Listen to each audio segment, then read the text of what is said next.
welcome to another episode of Two Girls, a Guy, and a TARDIS. Episode 6, I believe it is. I am one of the hosts, John. I'm Nicole. I'm Joanna. And wow, we've got a lot of news, and, well, maybe not really a lot, but we've got some good news. And this is the first episode where we will discuss an actual episode of the show when we discuss the Bells of St. John's later. And I think we're... Bells of St. John. John's? Bells of St. John? John, I think. Was Isn't it it singular? Anyways, we'll discuss that too. This might be the first time that our different perspectives finally planned. Because I got a feeling we're going to have some... all of us are going to have a different take on this one. I think you may be right. Yeah. Yeah. So, first off, Joanna, would you like to give the Gorilla Tango announcement? All right. Next weekend, next Friday, we are going to be at Gorilla Tango Theater. We're going to be in the audience for their Doctor Who burlesque. And the address is 1919 North Milwaukee Avenue, Chicago, 60647. And for the discount code is Busty13. I believe it's $10 off the tickets, right? I think so. I think regular is $35 and they're $25. And yeah, if you're going to be there next week, see if you can pick us out. It's like a game of Where's Waldo, but you don't know what Waldo looks like. Yeah. And we're all going to challenge. And we're all going to wear Cybermen voice altering masks. Oh no, then you'll know who we are. But so it should be a lot of fun. The show's gotten great reviews. Yeah. I've heard that a lot of their shows are just excellent. So it should be a good time. Mm-hmm. And let's, I guess, dive right into stuff, right? Well, there's some books coming out. There is a graphic novel called Nemesis of the Daleks coming soon. I believe it's the seventh Doctor, McCoy. So, yeah. McCoy, or Sylvester McCoy's Doctor, so the 7th Doctor. And I guess it's the 15th volume in this ongoing series of Doctor Who graphic novels. Basically, the graphic novels are all the comic strips that used to be in the Doctor Who magazine. They've compiled them all and instead, put them all in graphic novel form. And I did not know about this, and there's 15 of them. Now I need to really start making some money on these podcasts so I can buy Doctor Who graphic novels. Yeah. Because I would love to read them. But the 15th is coming out, and it's Nemesis of the Daleks. So, I don't know if... I still think my favorite Dalek episode is Remembrance. After all these years. That was a good one. It is. It tied the past to the present and everything. It was really well done. We'll see if the 50th can match that episode. And, Joanna, weren't you talking about a book that's coming out too? Yes. I don't know where I found this, but Summer Falls by Amelia Williams is an ebook. Was this the book that we saw in the movie, in the Bells of St. John? Yes. The creepy girl? That was the book that the kid was reading. I did not pay that close attention. I don't even know what kid. Oh, the kid that she was watching. That she was watching, yeah. I did not even realize that. Yeah, well, they did say it. Well, to be fair, I mean, it's probably a nice little.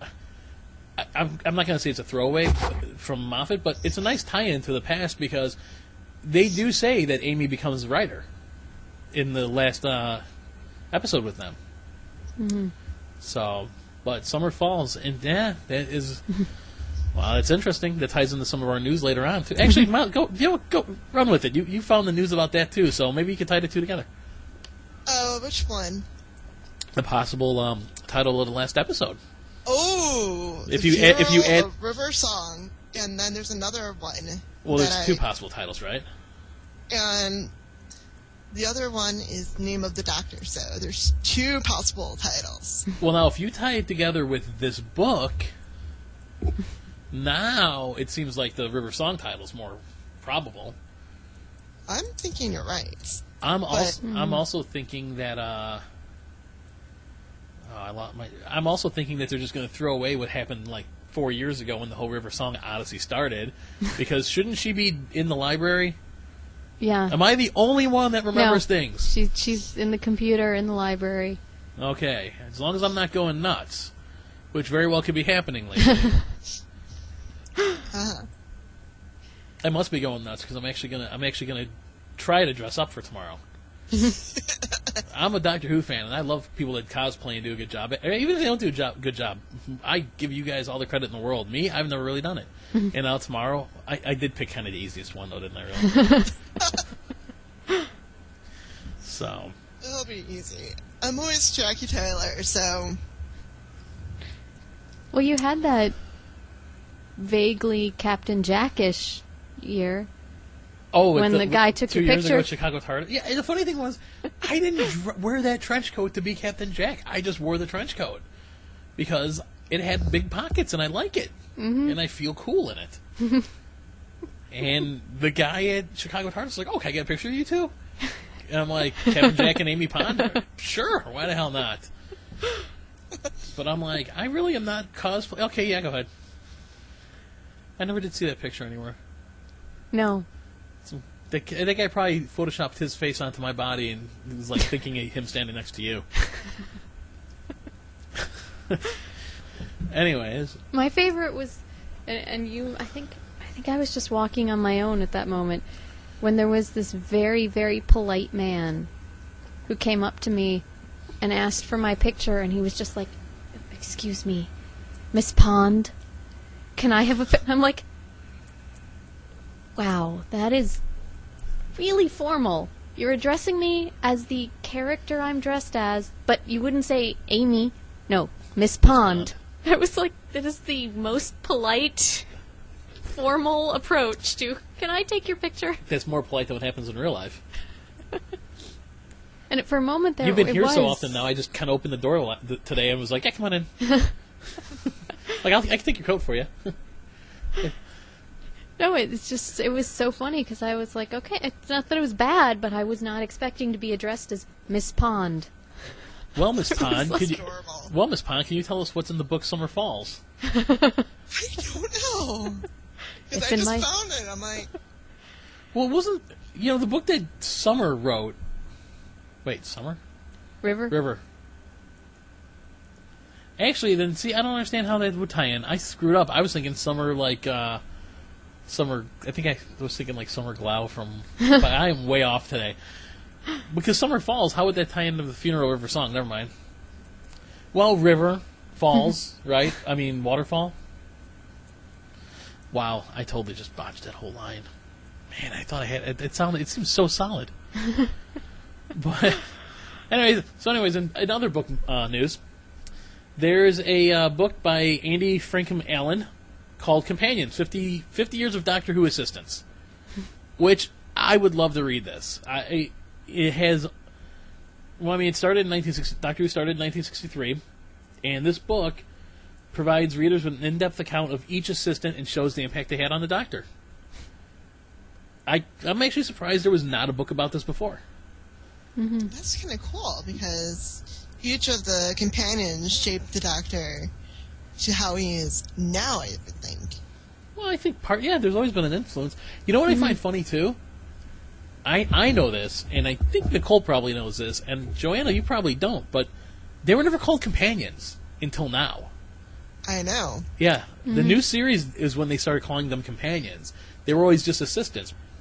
But Yeah, because I remember I was watching the Third Doctor special, and one of the, oh shoot, I forgot her name. It's like, I'm your new assistant. I'm like, well, was it a blonde wearing go-go boots and a miniskirt? I think it was a blonde, but That would I don't be remember. Joe. Joe Grant. Was she kind of like younger, real like bubbly kind of? Because you know who Sarah Jane Smith is, so obviously you know it wasn't her. Oh yeah. And it was either, it had to either be, Liz Shaw. She it could have didn't been Liz start Shaw. like that. Well, he didn't have her as an assistant before the She first was- episode, though. She was a... But But she was I a don't lot think more, the- not like that. No, she And wouldn't she wasn't be like- blonde, she was a brunette. It was I It know had it to was be a blonde. Joe I know Grant. it was either the first assistant that we saw, like in the episode. Oh, Which I'm episode? blanking on the They name. showed Spearhead the from Spearhead Space. from Space, right? Yes. The, Yes. the assistant in that was Liz Shaw. I think She it was a might have been brunette, her. though, wasn't she? Yeah. Really? Yeah, Liz was brunette. Okay. There was Liz Shaw, Joe Grant, and then there was Sarah Jane. Sarah Jane, right? Yeah. What did you think of the Third Doctor story? I liked it. I mean, I really enjoyed it because, like, the questions that I posted, like, on Twitter that you and Ken answered were like, yes. Oh yeah, because you didn't. They showed the episode, but they really didn't discuss why he couldn't leave anywhere, right? I mean, no, not that he was banished to Earth and forced to regenerate. At the end of the second Doctor's storyline. I think they knew, like, he was forced to, like, he regenerated, but they weren't sure why or how. I think it was the first time he regenerated where he was playing with his face too. I mean, it had only happened once before, but when it went from Hartnell to Troughton, I think it just happened. But he was looking in the mirror and he's like, "Oh, what's with this nose?" And I think Pertwee made a good. I liked him as a Doctor. Yeah, I liked how he had. I liked the clothes that he wore, like the hat, the sleeves with the cuff hanging out, with the that ruffled cuff. Yep. Yeah, so it was adorable. It was, and how it was like putting on the hats, all sorts of ways. So it was kind of cool seeing like the Third Doctor. And I had no idea that he didn't have his TARDIS. Well, I mean, he had it. It just didn't work. I mean, he had he used like all sorts of vehicles, like James Bond. Well, that's what they were going for because Bond was so popular. So you had the Who-mobile. Well, but that was also Pertwee. He loved his vehicles. He wanted to do I mean, that had a lot to do with him. The clothes, the cars, the gadgets. The swashbuckling attitude. Yeah. The Venusian karate. If I'm correct, he was also the first and also the last Doctor that actually looked in the mirror and talked about how his face looked until Eccleston did it. I don't think any of the other generations ever did it. I know. I just watched Davison turn into Colin Baker, and I know he didn't do it because he sits up and says, "Perry, it's time for change," and then the show went downhill. Not his fault, but you know, when he turns into McCoy, the Ronnie's there, and plus Colin Baker didn't want anything to do with the episode, so they've just put McCoy in a red wig or no curly haired wig. So I know that. But I don't think there was ever any other Doctor that did that. Yeah. So you enjoyed that one? Yes, I did. I honestly think he had some of the best stories during his tenure out of most of the Doctors. And I say that even though Tom Baker had the longest tenure. Although Pertwee had a couple bad ones too. Yeah, but I mean, what was his worst one? I mean, realistically. I think the Monster of Peladon was... Yeah, that was pretty bad. It was like all preachy and pointless because it was the exact same problem that was going on when they were there the first time. Like nothing had changed. They had the same problem all over again. And then that one was preachy about like feminism and unions. It was like, it didn't flow with the plot. Was that the last one with Joe Grant? No, that was Green Death. Green Death was kind of like that, though, too. It was a good episode, but it was a little preachy about stuff. It was like the hippie Mother Nature preachy, though, you know? See, that one didn't... It's just... Like, the plot would almost, like, come to a grinding halt in The Monster of Peladon, and someone would say, like, yes, the unions, we have a union, or, you know, or, like... I don't know if they use the word unions. I haven't watched it in a while, obviously, but... I don't remember if Peladon had unions exactly, but it was like a union, and they'd like make a speech about like the importance of, and I'm like, this is like, the plot just like stops and it like preaches, and then that one is one that I can't stand. I was like, it's so. But yeah, most of his were good, but that one stands out to me as like. All Doctors had one or two bad ones. Some Doctors had like 13. But, you know, I mean, most weren't too bad. You know what I had to go back and watch? And, oh my God, the episode is so... I couldn't figure out how Perry got into the show. I know she was with Peter Davison. I know Turlough was with Peter Davison. I know all the other ones. I know Perry was with Colin Baker. and I could not remember where the hell Peter Davison got her. So I watched the episode with her, where her stepfather's like a archaeologist or something, and they find a shipwreck, and you find out that it's from Turlough's home planet, where he's a wanted criminal. It was the most slow, most boring, tedious episode, and there's the Masters in it too. And probably to me, that's probably the worst Peter Davison episode. Mm-hmm. That was probably, in my opinion, like the worst one. It was just, and don't get me wrong, it was nice seeing Perry in a bikini. She was the first Doctor Who assistant or companion, whatever you want to say, to ever wear one on screen, I guess. But it was just a bad episode. I didn't care for that one. But if you want to see any more Pertwee ones, let me know. I have a whole slew of them. Okay. Let's see. So, how do we... Oh, we were talking about the book, 50 Years of Doctor Who Assistants.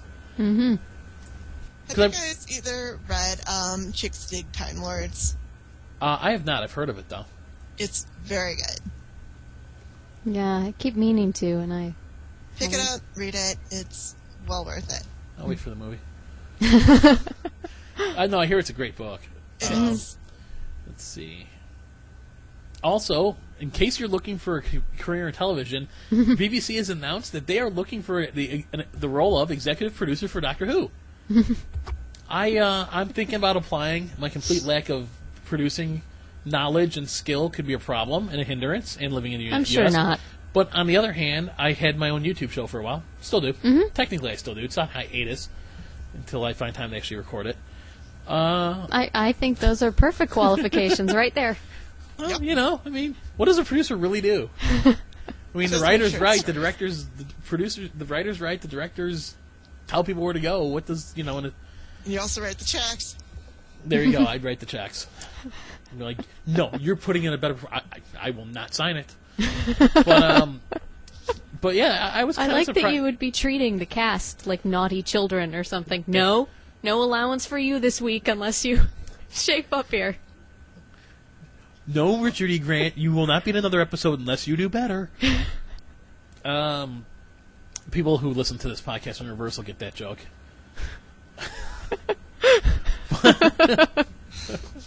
But I was kind of surprised that they would publish the job that way. Like, you'd think they'd have somebody on the inside they'd be waiting to bring in, or Moffat would know something, because he's the other executive producer, isn't he? So you'd think he'd be like, oh, I know, we're going to bring so-and-so, or... So to just kind of just publish it and be like, yeah, because how many fans are going to probably apply for this anyway? Yes. I mean, realistically, I was tempted just to do it for the hell of it. Do it just to get a rejection letter. Be like, look, I applied though. But I mean, so they gotta have. See here, works closely with the lead writer. Then they do need somebody like me, someone that knows. Hey, you've been to Pompeii a few times. Stop going. Yeah. It's like when they did the Fires of Pompeii episode. I'm like, something about this whole episode feels oddly familiar. Like, they've been here 3 times. So, if you're looking for a gig, you're in the entertainment industry, want to be a producer? It sounds entry level. I mean, Yeah. It's for a little show. Mm-hmm. And the thing is, on the plus side, it's for a 20-month fixed-term contract. So if it's 20 months, I mean, I guess they're saying they know for a fact Doctor Who will be around for almost 2 more years. Yeah. Well, because did she step down already, or is she finishing this series? I think she stepped down. Well, they already filmed all of it, right? Yeah. So she's just not going to be on the 50th anniversary. Yeah. So this would be starting next series. I mean, there's a Doctor Who at least for another 2 years then. Roughly, so that's good. And it's funny because it has the job requirements including experience of producing complex period dramas, including effects, is essential. I thought you have a special effects house for that. Oh, in sad news, the special effects outfit, The Mill, that did a lot of Doctor Who and Sherlock and stuff, closed its special effects office. And I mean, I guess the company does other stuff, but their visual effects kind of stuff is they've shut them down. Yeah, I heard that. Because Well, you know what? Maybe if there were more than 4 Doctor Who episodes a year and more than three Sherlocks a year, they can keep people employed. But, who am I to complain? It's funny. I'm reading Matt Smith, and he's like, well, Doctor Who is a 10-month-a-year commitment. I'm like, really? Because they just started filming Series 7B, like, at the end of last year, and they're done already. That's not 10 months. So, maybe when they do, like, a normal full series it is, but... Yeah, probably. But now let's see. You must have original and creative ideas for storylines and characters, as well as the skills and abilities to communicate these to the team. So I guess you really shouldn't rule with an iron fist, so I'm out. You need experience of leading a production team and an eye for detail. Really? Because isn't this a show that they said, should we try to figure out why the TARDIS was exploding or go on an adventure? And they're like, yeah, adventure. Adventure, yeah. To this day, they don't know why the TARDIS was exploding. No, they just dropped that. You'd think they'd want to figure that out so it doesn't happen again. Well, I thought it would be explained the next season because they had that whole silence will fall thing starting. Not even. And then I thought, oh, well, it's going to be connected to the silence and it's something. And then I was like, nope, not at all. Didn't the silence kind of turn out to be one of the weakest, adversaries? I mean, realistically, right? If you guys want to apply, go right ahead. And now we got some 50th anniversary news here. Bad guys look like they're going to be the Zygons. Yeah. Not sure about that for the choice for your big 50th gala. I mean, granted, the Daleks... I mean, you can't really... Daleks have done it a lot. Yeah, but have they really... I mean, were they really overdone the last 2 seasons? Serious? I mean, you had Asylum, which was really good. Yeah. One of my top 5 favorite Dalek stories. But the series before that, it was all the Daleks weren't in it, were they?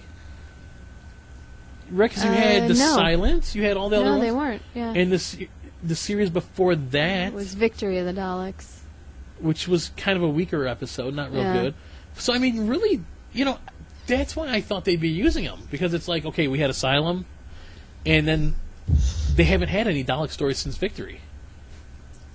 I think it's kind of nice because people we're getting so burned out on the Daleks because did RT&E, did Russell Davis have it overdo them?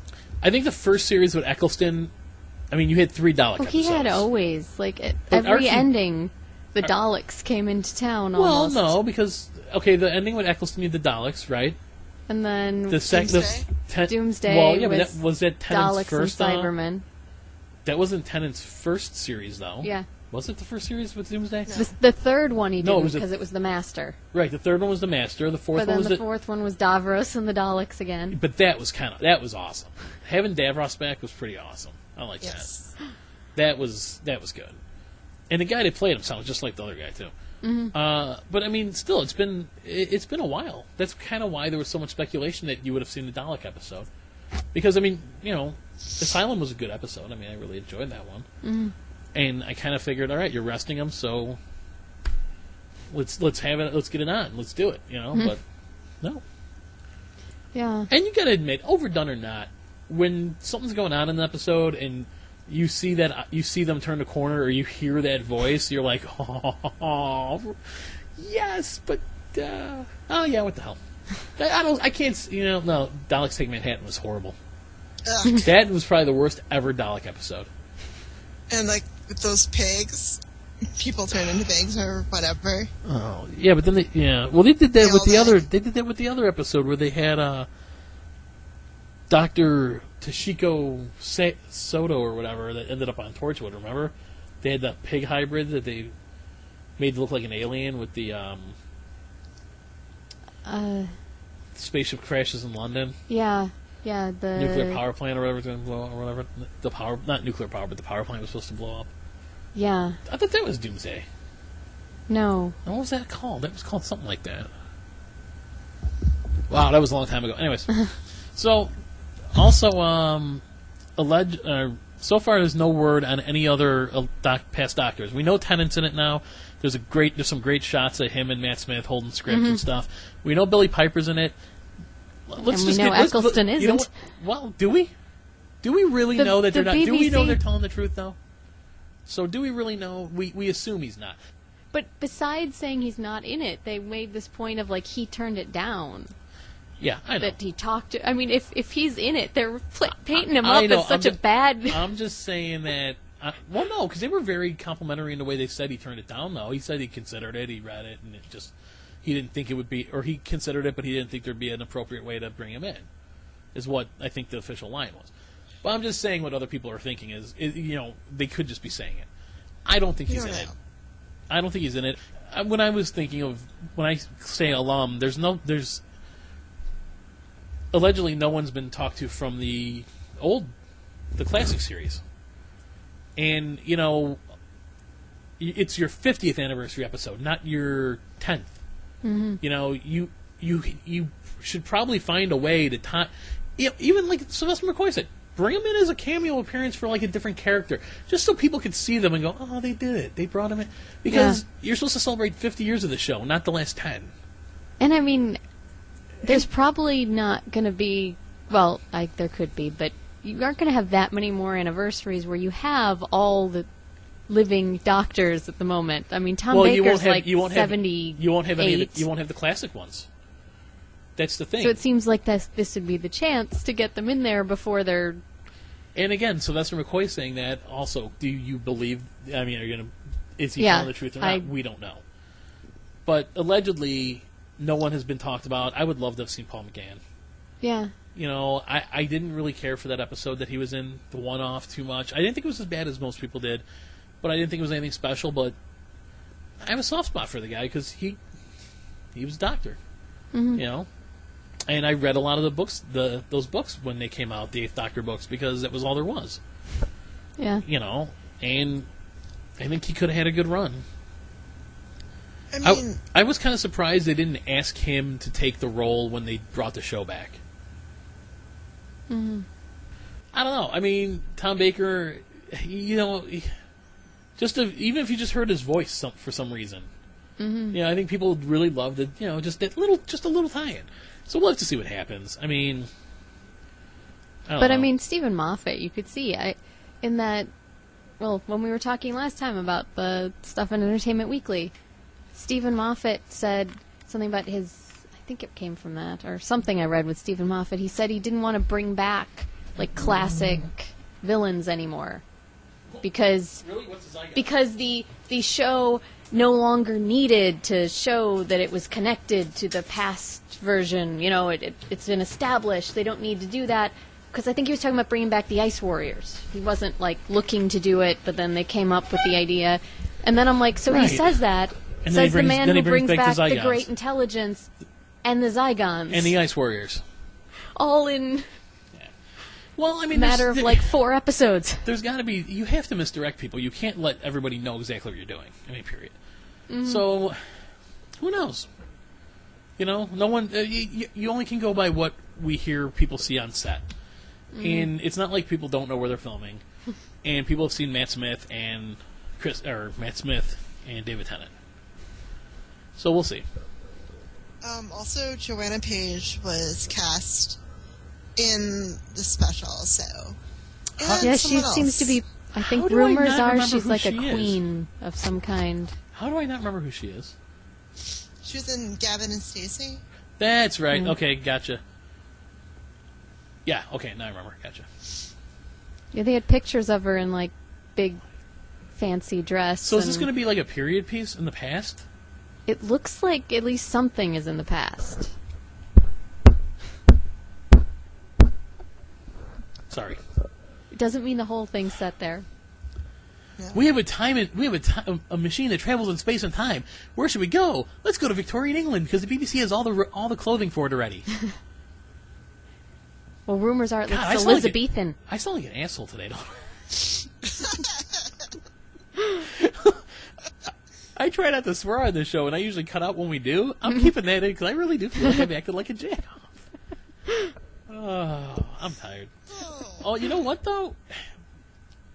With the 50th, though, okay, so she's in it. She may be playing an Elizabethan queen, which I'm assuming would be Elizabeth. Yes, If I had a guess based off yeah. That's just people speculating based on a little glimpse of a costume. Oh, we'll get to speculating as soon as we get to the episode. Here's the funny thing. John Barrowman claims he's in it. He said he's in it. He hasn't been seen. Well, then he But said then he wasn't. The BBC came out and said something, or somebody else said something contrary to it. So, is he or isn't he? I can't read. see, I can't see Barrowman lying about it. No. No, but I read. I think I read something that said he tweeted something that said like, "I am not involved with the 50th." I mean, It pisses me off that. I'd like to see another male. In fact, until the kid that was in the first series for like Adam, until Adam, there had not been a male companion since Turlough. But there hadn't been one since Turlough. Yeah. And then prior to him, it was Adric. And then before him was... Well, you had the Brigadier that was kind of that gray area. because he was kind of Pertwee's companion. Yeah, but not. Yeah, I know. But so so you had him, but that was still how long ago? So it would have been nice to have seen. It would be nice to see Jack back. I would like to see that. I would like to see Jack interact with Oswald, Clara, whatever she's going to go by in the next episode. Yeah. Because she seems kind of flirty, and he was I still think Jack and Amy would have been an interesting. Yes. I think Jack and Donna would have been interesting. Well, because how Donna was always like, "Don't you think you're getting with me, spaceman?" Mm-hmm. Well, now if it was Jack, Yeah. I think that would have been pretty good. So I don't know. I mean, Amy and Jack would have been awesome together. I would have liked to have seen it because I like Captain Jack and I liked Amy, so it would have been nice to have just seen it. I did grow to like Rory, but I could have did without him. I'd love to worry. Yeah, but you know what? If he had left and not come back after the first or second episode, would you have missed him? Probably not. Not at that point. Yeah, no. He exactly. was just. And that was one of the big complaints by one of the writers. I think it was by one of the writers, was that they're like, listen, he deserves more. He's good. He's a great actor, and he's good with these comedy lines, and he's good with this stuff. You need to give him more stuff, and they just wouldn't do it. What was the episode we talked about the one time where he barely talked at all? Town Called Mercy. Yeah, was he even in it? Yes. He runs around with the tattoo or whatever on his face to confuse the gunslinger. Yeah, because that's about his main contribution to the plot. He's cannon fodder. Running around. He's Kenny. But yeah, he barely. But Amy didn't do much, and she had her one big scene where she stops the doctor from shooting him, and then that episode, the companions were like in the background, not doing much of anything, except lecturing and telling a 1,000-year-old Time Lord that's been across the universe how he should act. I mean, like, a part of the thing is with the companions is they teach him lessons. I always thought they kept him in check too. Yeah. They do. Remember, like, how at the adipose, instead of the doctor destroying them, they let him just go up into space because I think that had been a Martha influence. Martha wasn't in that episode. No, I mean, like, but she influenced him in earlier episode. Oh, I see what you're saying, but you know what though? I don't think he would have killed the adipose because he knew it wasn't their fault. Yeah. You know what I mean? I think that would have been a different situation. It could have been part of her, but the adipose I think is just they're cute little things too. Well, because he even says it's the perfect weight loss plan if you could get it right, So I don't think it was. Your fat smiles at you and waves goodbye. Funny. Yeah, but I don't think that. Adios. I don't think they. I don't think he was ever. Because he knew what was going on. He knew what they were. He knew they were like little, baby ones or whatever. So I'm pretty sure that all played into it too. Mm. Plus, if he had done anything bad to them, there would have been hell to pay from Donna. And quite frankly, I'd be far more afraid of Donna than any other companion. So maybe Leela. But Donna's like having that like. My sister has a friend that's like that, just overbearing and overpowering. Like a nice person, but like you don't want to be on her bad side, and that's Donna. I really liked Donna as a companion. She was fun. Yeah. I thought Catherine Tate did a great job at it. Well, yeah, it could have been part of Martha's doing, I suppose. I never really thought about it. I was confused enough thinking that Martha came after that episode. So I'm all mixed up. So yeah, I don't know. Our friend Joanna here found the possible titles for the rest of the series. Yes, I did. I did. Let me just go up or go down. Yes. Journey to the Center of the TARDIS. That's what I'm looking forward to. Mm-hmm. Ooh. Because I want to see what they did with the TARDIS. The TARDIS crash, Claire is lost inside, and the Doctor has 30 minutes before his ship explodes to find her. And turns into a sun. Dun dun dun. No, it'd be more like wah wah. And then there's Crimson Horror. Which I think that was the same name before, wasn't it? Yes. I don't think that one changed from what we found out. No. I think Journey to the Center of the TARDIS was the same too. That one we heard before too. And then there's Nightmare in Silver. That's a different title. Yeah, because that was... There was something else before. I want to say the last Cyberman. Yes. Yes, it was. Was that it? Yeah, that was one of the working titles. Like, am I inventing this, or was that for real? Well, you may be, but since I have no alcohol in me, I can't function properly, so I'm going to go with yes. Journey to the Center of TARDIS, I'm looking forward to. Mm-hmm. I like that idea. I also know that it crashes, and not only is he racing against time, but there's a salvage crew that is like, ooh, a crashed spaceship. Mm-hmm. Where most people will be like, ooh, a crashed police box. Crimson Horror... Man, I don't know. That's going to be an interesting one. Victorian Yorkshire. But Nightmare in Silver. This is supposed to be. This is the Neil Gaiman episode. Mm-hmm. Everyone's waiting for to see if he can if he can make the Cybermen scary, not laughing stocks of Doctor Who. He can make anything scary. Yeah. He's an excellent writer. I mean, he really is. He's good, and he seems like a really nice guy. I mean, so he is.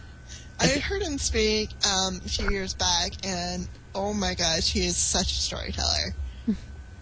He is a storyteller. He is a writer, so you'd hope.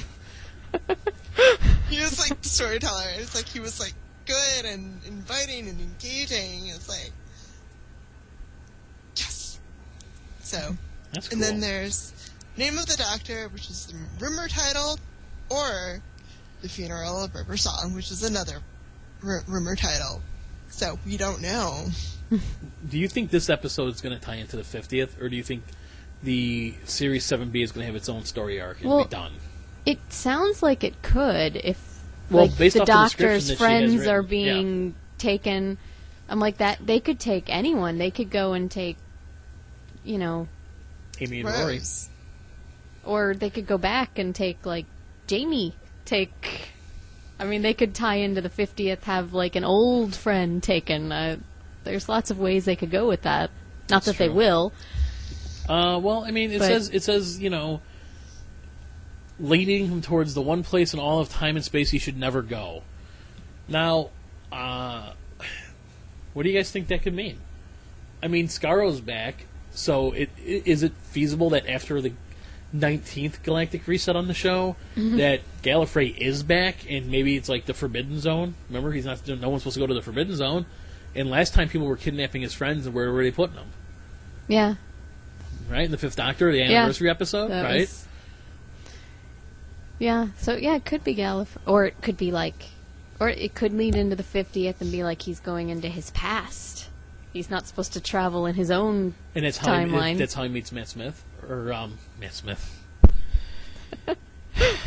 The Doctor meets Matt Smith, and they... It's a very meta episode where he... It's a very Inception kind of episode. Well, maybe you're saying maybe that's how he meets David Tennant. I'm just making stuff up, but it could. Well, my question is the whole Rose thing. How do you do it? Yeah. Because now you're saying you can cross the dimensions, or what was your theory? Well, because when we talked about that, I really hope that they take her from like an earlier point in her timeline when she was likable. Yes, and before she's in that other dimension, because it seems so easy to cross dimensions. Like, she's sealed off in this other universe. You can never see her again. Oh, look, she's back. So I really hope they don't do that again, because that really seems to diminish the whole barrier thing if she's back. So you want to, like, pre-Doomsday, like... Yeah. I'm hoping they somehow take it as something we just... in between adventures in the... It's going to be interesting to see how this plays out. Could it be two separate doctors running past each other, not even knowing who each other is? Not usually, because even in all the old episodes where the doctors met each other, they knew who they were. Okay. I mean, first off, you're going to know who your past self is. Yeah. I mean, you're going to, But the past ones always knew that it was them. More interestingly, what are they going to do when they get to the 5th? Is it the 14th or 15th Doctor? When it's supposed to be the Valeyard? Yeah, he's between the 13th and the 14th, isn't he? I think Well, he's 13 like or 14. One of the two. I think he's supposed to be some intermediate version. They had some complicated... And evil. Yeah. What are you going to do for that one? But, I don't know. I mean, where could he be going that would be somewhere he's not supposed to go? Like you said, his own past.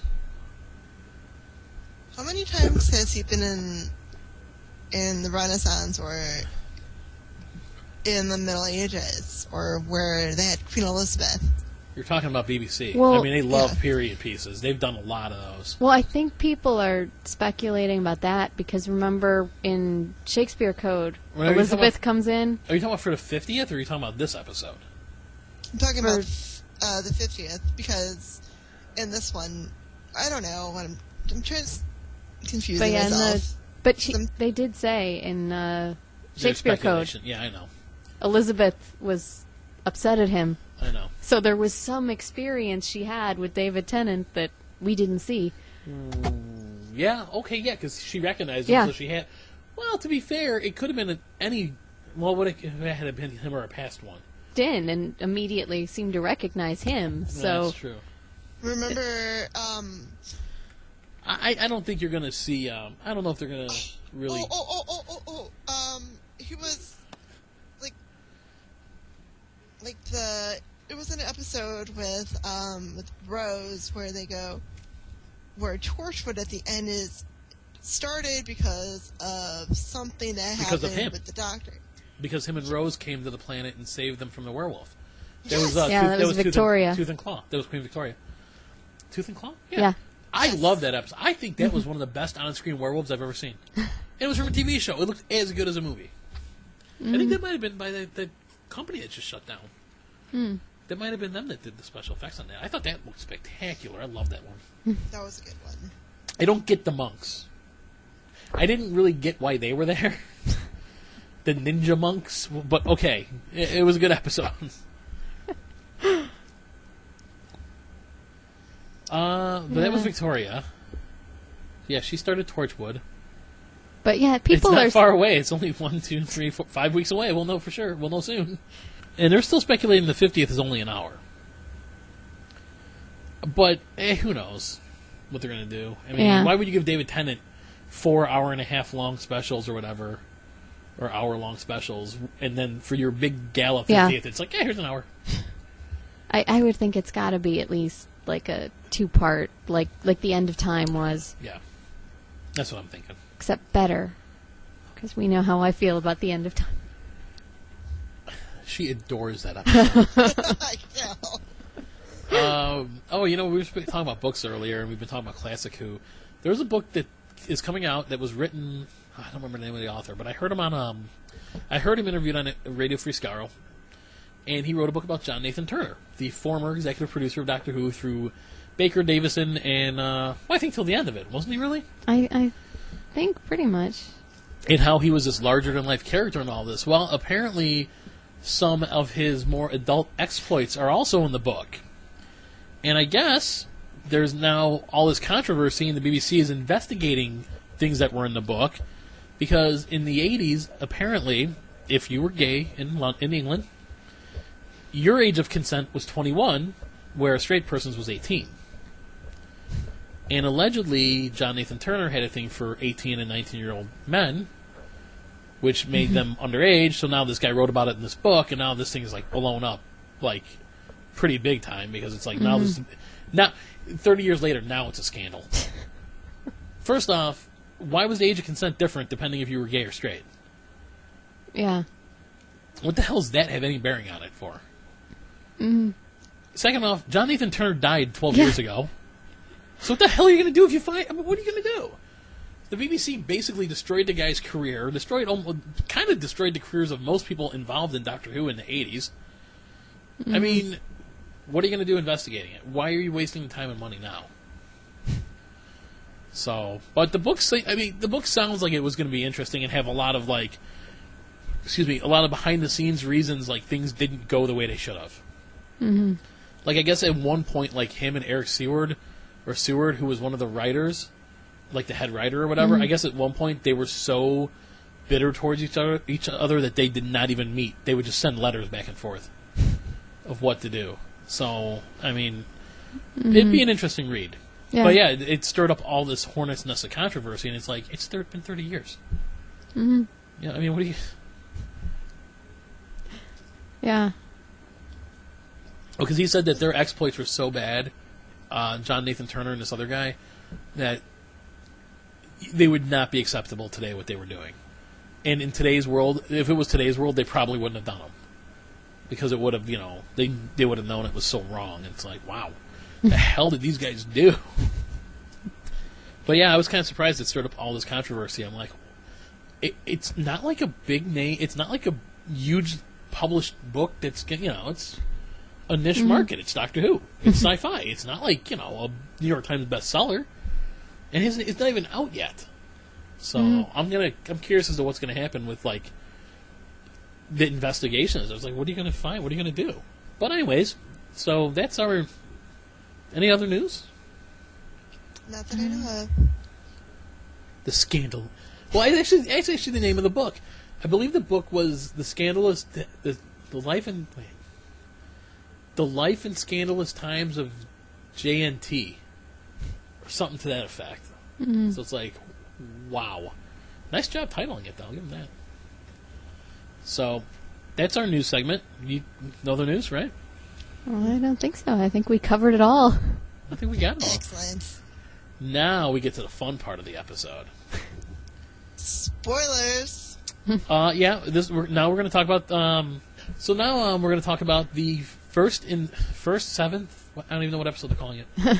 They're not. Some people don't include the Christmas special as part of the series. I'm like, wow, how can you not? Because why would you not include? So this would be, if we're including the Christmas special, it's what, the 7th? 7th? I think it's the 7th. 8th? 7th? Because there were 5. You know what? Let's right? just call it there number were 5, and then snowmen. Well, let's just call it what it is. It's well, it's got to tie in with the Christmas special. Mm-hmm. Because the episode we're talking about is the Bells of St. John. Right before the episode aired, I thought that I remember looking at a picture of the TARDIS and going, "Oh, it's the St. John's whatever on it." And then it dawned on me right when they said the bells are ringing. I'm like, "Son of a!" I know exactly what's happening. Mm-hmm. Because the Bells of St. John turned out to be the TARDIS phone. Yes. Which I thought that was all right. I like that. First, what did you think of the title sequence? I like it, where it shows his face like that. That reminds me of the old episodes. I like that. I like the more 80s electronic music, and I like the look. I like that a lot. I like the new TARDIS interior. But does the center column go up and down? Because I didn't notice it. I noticed the things on top spinning. Yeah, I noticed the spinning. I don't know if I noticed. But it all looks nice. I mean, I think they did a really nice job reinventing it. I'm very happy with all that. Beautiful. Yeah. I like that it's not organic. And I say that because it's a spaceship. Right? I mean, really. I mean, it was neat. It was neat looking when Tennant had it, in Eccleston. But I mean, to change it for Matt Smith, I think they did a fine job. Kudos to the department at BBC that did that. Now it's going to explode, and we're not going to see the beauty of it anymore. Now the control room's going to get destroyed, and they're going to have to use the secondary control room, which is retro panel from the 70s. I remember with the Tom Baker episode. But so the Doctor is being Well, he's being a monk, really, isn't he? Well, okay, first the episode starts off with that speech that guy's giving, right? Mm-hmm. Kind of like Blink. Yeah, very similar to Blink. And, basically he says that he doesn't know where he is, and he's been, don't click on the Wi-Fi. The Wi-Fi steals your soul, right? I think that's basically what he says. And, then we meet Clara. Mm-hmm. Who is a... Come on, guys, you can jump in here anytime. I don't want to do this on my own. She's a nanny for the family. Very similar to what she was in the Christmas special. In fact, if you took the Christmas special, brought it into modern times, got rid of the snowmen, and then jammed the episode with the wire into it, you had this episode. There were a lot of similarities. This was better than that one, for sure, but yeah. It was a good episode. We'll debate that in a minute. Okay, so basically Clara needs help with the internet and calls a doctor, which now leads us to our first big thing of speculation. When he asks, where'd you get this number, she said, I got it from a girl at the shop. She said you're the best tech support for Wi-Fi, or best tech support there is. She said it's the best helpline in the universe. That's what it was. Best helpline in the universe. Thank you. Who do you think that girl was? I've been hearing Sally Sparrow. I've heard that same thing. I made that same assumption because to me that is a logical choice. Because Sally Sparrow worked in a shop, to me that would make sense. But knowing Rose is coming back, could it have been Rose? And River's coming. But then again, how would Rose have it? He said it didn't work because the last time it rang in The Empty Child. He was like, that phone shouldn't be ringing. It's not a real phone. Timey-wimey, Nicole. Timey-wimey. So no one should have... He has the phone in the TARDIS. Well, I like how he had like 80 feet of line, too. To me, the most logical assumption is River Song. Yeah. Since we know she's coming back. There's no reports of Amy and Rory being in any of these episodes or in the 50th. So I can't say it was her. But then there's the book written by her that you see. Right there, the girl's reading it.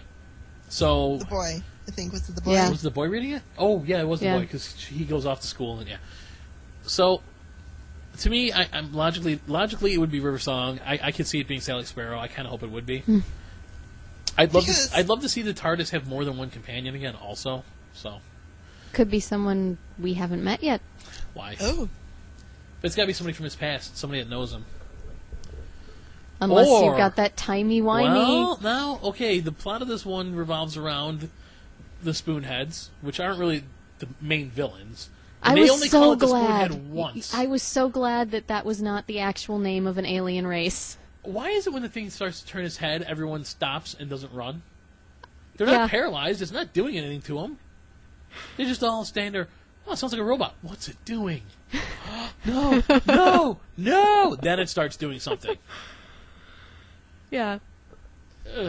That's we're creepy. Okay, but don't you think walking down the street somebody would have noticed it? The back of its head's missing in silver. Yeah. You'd think these things would stand out a little bit.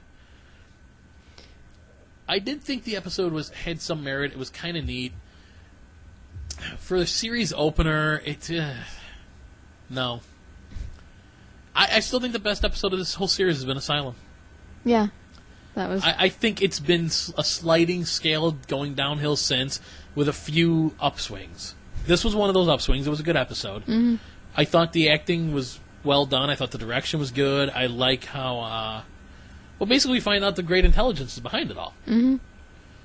And when he gives their lives back, the one woman, you see that she'd been kidnapped as a little girl, because she still had that mentality, which really is sad.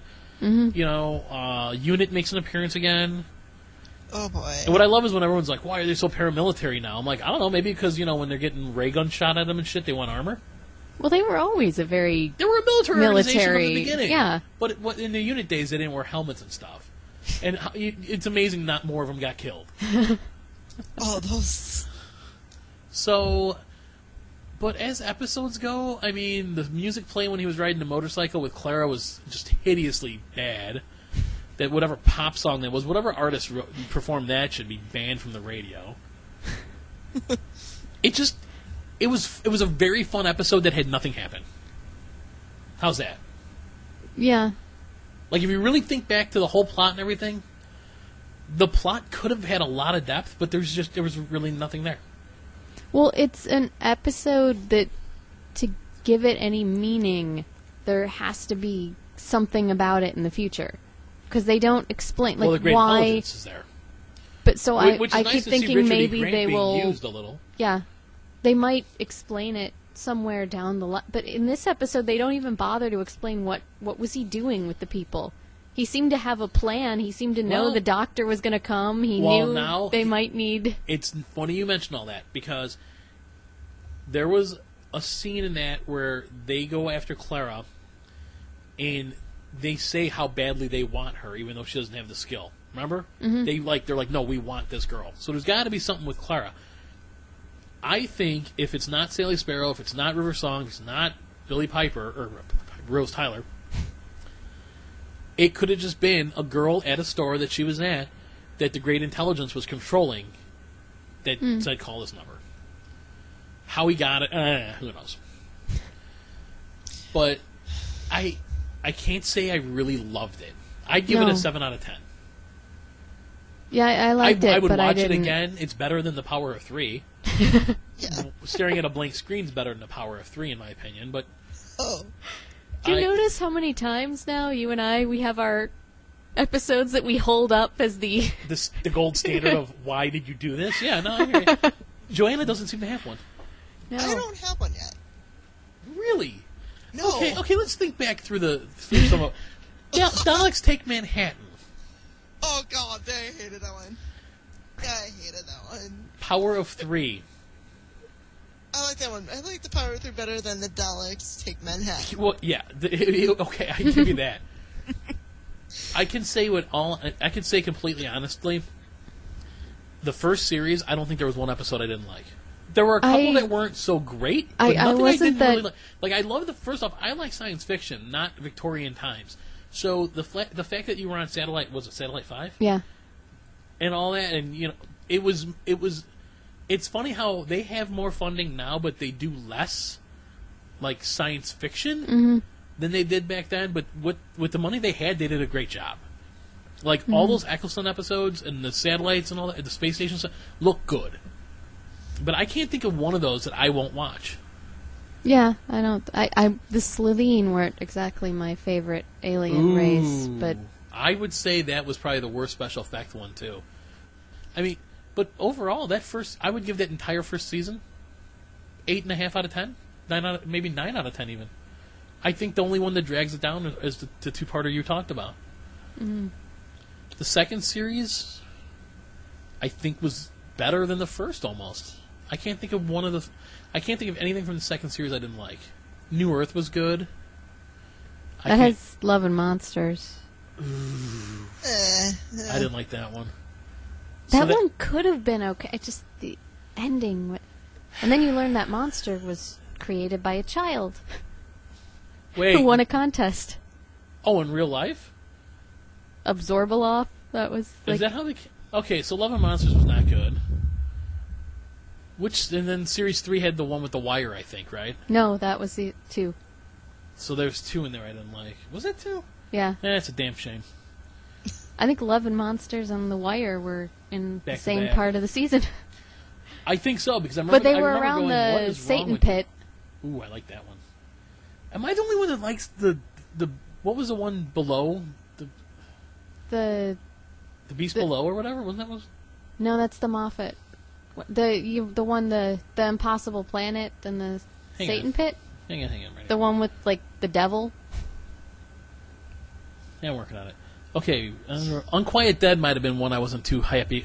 I wasn't too thrilled with in the first series, but it was okay. Aliens of London and World War III, Yeah. Boomtown wasn't too bad. Parting of the Ways, Bad Wolf, all pretty good. I used to use Bad Wolf to play Xbox Live, and then Bad Wolf turned out to be a chick. Okay, New Earth was good, Tooth and Claw was good, School Reunion was good, Girl in the Fireplace was good, Rise of the Cybermen, Age of Steel. At the time, I thought it was good. In retrospect, it's okay. They're not horrible. They're okay. Yeah. Idiot's Lantern, can't stand it. Oh. And that's what this episode seriously reminded me of. This was a much better version of it, but this was the same episode. I mean, the same idea. Only instead of the wire, it's the great intelligence. Well, they even had a similar scene when they have all the people in the TVs. Yep. In the Idiot's Lantern. Yep. Except you can't hear them. It was a similar scene when he comes rolling out with the motorcycle. Only he rolled out with a scooter instead because he was David Tennant. He was quirky and foxy, and it was a nice Triumph motorcycle. You know what? The anti-grav part was a little hokey. That was. I mean, it's kind of like, really? That's what we're going? Okay. I like how he's like, I'm old school, I hack hardware. That was good. That was clever. I mentioned this to Nicole earlier. Is anyone else getting tired of them saying Doctor Who? Yes. Yes. And he's like, say it again. I love it. Well, it's like, it used oh my to be. God. It used to be that people just said it, and he didn't. Seem It was to natural in react. conversation. It would be like, "I'm the Doctor." Well, Doctor Who? This Not just the time Doctor. it was like, "I love hearing that. Say it again." I'm like, I'm also getting a little bit tired though of Moffat and his need to stick the number 11 into everything, to reference the 11th No, Doctor. I know what he you're keeps saying, but going I don't. 11. Where at? Chapter. They're talking about the book, and they're like, "Oh, chapter 11 will make you cry." Oh, and there was you're something right. else. They said 11. I'm like, okay, it worked at the 11th hour. Do we need to hear 11 all the Yeah, time to remind yeah. us that he is the 11th Doctor? Fear Her. Fear Her. That That one. was actually. Fear Her was kind of good. I mean, it was. It was different. It was. Yes. It really was strange because it made this statement against child abuse and stuff, kind of. Because wasn't it the father abusive and that's where the monster was coming from or something? Runaway Bride, that was okay. I liked. That's where we met Meet Donna Donna. in that one. So. Smith and Jones, not a bad episode. It was nice. Yeah, seeing. I I liked liked the Smith and introduction to Dune and stuff. Shakespeare Code I thought was really good. Gridlock I liked. It wasn't great, but I liked it a lot. Daleks in Manhattan and Evolution of the Daleks should be burned from the memories of everybody. The Yes. Lazarus Experiment, for the life of me, I don't remember. That's He he turns into like the. I'm going through these and I'm looking at them. I'm like, other than the specials, generally they were good. There were only a few episodes here and there, and this season so far has had 2 that I'm like, Like I really don't care for the Power of 3 and the one that in the Bells of St. John. It was good, but doesn't work for it. It didn't. If I was somebody that was looking forward to the return of the series, waiting as long as we waited for it to come back, this story could have been. I mean, other than the fact that it introduces a new companion, this story would have been. It's a good story, but it should have been like a mid-season story, like not like your big premiere. Yeah. Except it did have. I mean, I think they were going for like It was a lot of fun. fast-paced and And it was. action and. And it was. And it was cool how he lands the Very TARDIS. And he's giving Pertwee-esque. and what I really liked about it was Clara when she gets the hacking skills and she's using the webcams and taking pictures of everybody and looking on Facebook. So, I mean, there was a lot of neat things there. And like I said, it did a lot of things that I liked. It just... Except I did find it a little hard to believe that she was that computer illiterate before. Yeah, because he figures it out because she makes a Twitter comment. I know people that don't even have a computer that know what Twitter is. And, like, asking, like, can I use the internet when you're done? And she's like, and the girl's like, more than one person can use the internet at one. I'm like, come on, she can't really be that oblivious to... She's cute, sure she could. If she's clever, she had to have gone to school. I'm sure they used a computer at some point. It's So, I not mean, like we took Victorian Clara. who Unless seemed- that's what who seemed they're... way brighter. But see, now all of a sudden she has the hacking skills that would have helped her with the Dalek episode. Yeah. So, I mean, what did you think, Joanna? I don't know. I mean, it was definitely like it was. I watched it again. I'm trying to wrap my mind around it. Like I caught the Summer Falls girl right away. Like when I See, first saw I it, missed that. I didn't catch that at Spoonhead all. girl. Mm-hmm. Then when she came down, Yeah. because you know it wasn't right when she kept on repeating everything she was saying. Oh, yeah, for sure. And I was surprised that she didn't try to get out of the house at that point because you have someone that is not normal in their house. And someone that was... you were upstairs, and she was upstairs, and you did not see her. No. Although there is, I was thinking Clara's book, if you notice, there's a couple ages missing from her list of ages. Yeah, Like she crossed them off, like 16 and 23 just aren't there. Is there any way those numbers can be combined or subtracted to make 11? You probably could work it somehow. If you add Matt Smith's age and take the square root of... Well, they started at 11, I think, in the book. She started They may keeping have. track of her age in there maybe, I think, at 11. We'll find out. Apparently, we're going to find out about that leaf in the reigns of Akak. That the doctor licks. Yes. Yeah, I see that leaf every year here in Chicago when it falls off a tree in fall. I mean, if you're going to make it like an alien leaf or something like bizarre, make it, trim it or something to look a little different. Because it looks just like every other maple leaf or whatever we see around here. Exactly. That's what I thought. But obviously it did not taste right. Oh, Yeah, I saw Okay. it. What happened in it? It's just Matt Smith is on his swing set, and he was talking to a little girl. And the mother says, Clara Oswin, why were you talk? What did I have told you about talking to strangers? See, it's almost happening. They're almost doing it too much. Yeah. Oh, no. You know what it really reminds me of? He did not know her as a little girl because he was away from her. Well, no, but he was- met her when she was little. Yes, but, No, you but know, what I it- don't, but he didn't know her name. True. What it? Well, no, I think, I think she told him her name was Amelia. I'm talking about Clara. Oh, Clara. Right. Okay. I'm sorry. Yeah, I don't think So- either one of them remember that they No. met in this one. Well, No. well, I think he does because the way he acts around her. He didn't know. He was just sitting on a swing talking No. to a I'm little talking about girl. in the and- episode itself. He obviously knows that it's Clara. Yeah, that he's Yeah. from the other versions, Yeah, yeah. yeah. What But I he will- doesn't know that he met her, I don't think. So I what do you don't think of his, when he was like monks aren't cool? And he was adorable when he was looking for whatever he was wearing. Right, but if a guy showed up at your house looking like that and smelling like the Middle Ages, would you let him in? No way, no how, no how. And that is why he said monks aren't cool. I love the fact he kept his little bow tie in a little box. Yeah. And that it looks like it's a clip-on. Yes. That's his special bow tie. Yes. Oh, definitely. So you liked it though. It was enjoyable. It's like, I was like, that's it? It was over? I'm like, are you kidding me?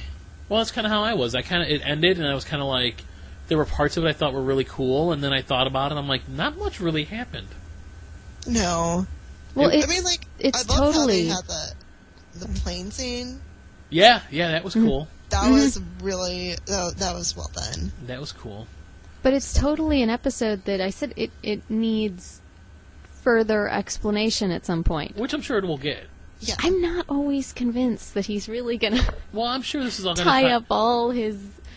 This is going to all tie to the great intelligence who we see at the end of it, Yeah. and I don't know how Oswin, Clara, whatever you want to call her, is going to tie in. Clara, sorry. I don't know what they're going to do with her story, how she is what she is. I don't know. Yeah. But You know I what? don't know what they're going to do with... it just seemed like... Because it just seemed to me Which at the I'm end... impressed with. I'm glad that I can't look at her and go, oh, Yeah. this is what's going to happen. But I said I am glad... I'm sure I'll be disappointed, but... I'm glad that I don't know what's going on. But I thought at the end that it just seemed to me like the great intelligence was totally like, oh, well, like, I knew this wouldn't last forever. Okay. No harm, no foul. You guys can all have your lives back. It's like, I'm just going to erase everything and disappear. So I'm like, I would have liked some little clue as to what he wanted to do. But I'm assuming eventually we'll get some kind of tie-in. The only thing I don't like about them showing him this early is now you know the story arc of these 5 episodes or 6 episodes ends with him. There's going to be... this was not just a one-off standalone. There's going to be a showdown between him and the Doctor again at some point. And Clara is going to have something to do with it big time. Because she's the link. Because she was in the Snowman one, and so was he, and now she's in this one, and so is he. Mm. I have a question. Whatever happened to like all those people that they sucked the souls out of? The ones that their bodies were still alive got put back. The ones that were not just went into the vapor. They just died. Yeah. Ugh. But at least they were free of Yeah. They didn't have to sit there for eternity going, I don't know where I am. I will say, like I said, the acting and stuff and the direction was really good in this episode, and I like how when the older woman, I can't think of the actress's name right now, when she goes back to being the little kid, but it's so sad. Yeah. Yeah. Like, wow, that was pretty sad to do. But you kind of saw that coming though, because the last episode of The Great Intelligence, he was with that kid throughout the kid's life, Mm-hmm. So I don't know if I'm sold on The Great Intelligence as the next big nemesis yet either. I think it's going to be like the anti-nemesis. I think it's going to be just dead and gone at this point. Like, after this series. Well, I mean, you took a character from the past, which was neat, but, I want to know if he's bringing the Yetis. Those were his little henchmen in the past. I wonder if he's got to tie in with the Ice Warriors. Ooh. When's that episode? This is the third episode?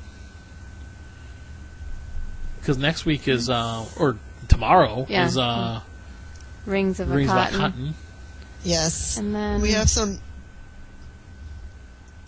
teasers that I found. Do we? Let's hear it. Yo, I found them. The opening line is, "Oh my stars, are you all right?" For Rings of Cotton? Yes. This is something. And then Clara's book returns. We find about there's a line, "My precious," and they should have called Catherine Jenkins back for this. Catherine Jenkins. Oh gosh, she was in one of the Christmas episodes with Amy and Rory, and she was one with that beautiful voice, the opera singer. Oh, yeah. In the Christmas Carol. Yes. And that was good. So, anything else? I don't know. You're the one that hit the spoilers. You tell us. The teasers. The teasers. I'm not going through all the teasers. Is there something about the mummy I thought I heard in this one? Huh. I don't see anything. Are these all just kind of one-liners that they say? Yeah. So my take on the episode was, it was fun. Mm-hmm. Didn't really make me think. No. No. I like Clara. She's cute. Seems, like she'll be all right. But other than that, Nicole, how about you? Yeah, I said, I liked it, but I didn't think it was, like, great or amazing. I liked Asylum better. I agree. I really think Asylum's been the best one all series. Although I think I said to you this was, I thought, a better mid-season opener than Let's Kill Hitler. Oh, yes. I had such hopes for that one. True. If I had to grade this whole series 7 so far, it gets about a 7, which is good. It's above average. Mm. Right? No, Yeah. because 7 would be 70%, so it gets like a C. It's a high C. But I'll give it it's average. It's good. There's been a couple standouts. See, Miley's favorite, I think, was A Town Called Mercy. Yeah, that wasn't great either. It just bothered me because it's not a Western. They act like it's the plot-wise, it doesn't work as a Western. Well, they made such a big deal about filming it in Spain, where they filmed spaghetti westerns. Yeah, that just disappointed me because I was excited for that one because I like Westerns, and I was like... Yeah, but what was it going to be? The doctor pulling a bank job like the beginning of Serenity? No, or Firefly. It didn't work. You need a bad guy in a Western. You need someone to be evil. Well, that's what's funny because there's always someone That's what's evil. funny is they tried to say that in westerns it's not always black and white. Really, But that's why I was, And this was disappointed not, in was that, the because problem. it didn't. Yeah, I was all like, okay, this could be great. You could take Doctor Who and You're take really Western starting to make me want to elements, regrade my series here and lower it. I think it's a good series so far. I mean, I'm hoping they tie the 50th to the series in some way. I'm hoping it's part of the storyline. You know, maybe there's something here and there. Mm-hmm. We got Cold War coming up in 2 weeks. That looks good. I just listened to a Big Finish audio with the Ice Warriors. They're from Mars. Spoiler alert for those of us that didn't remember them from before. Well, because the Ice Warriors weren't in any Pertwee stories, were they? No. And they weren't in any Oh, Baker... no, they were. They're Which in. one?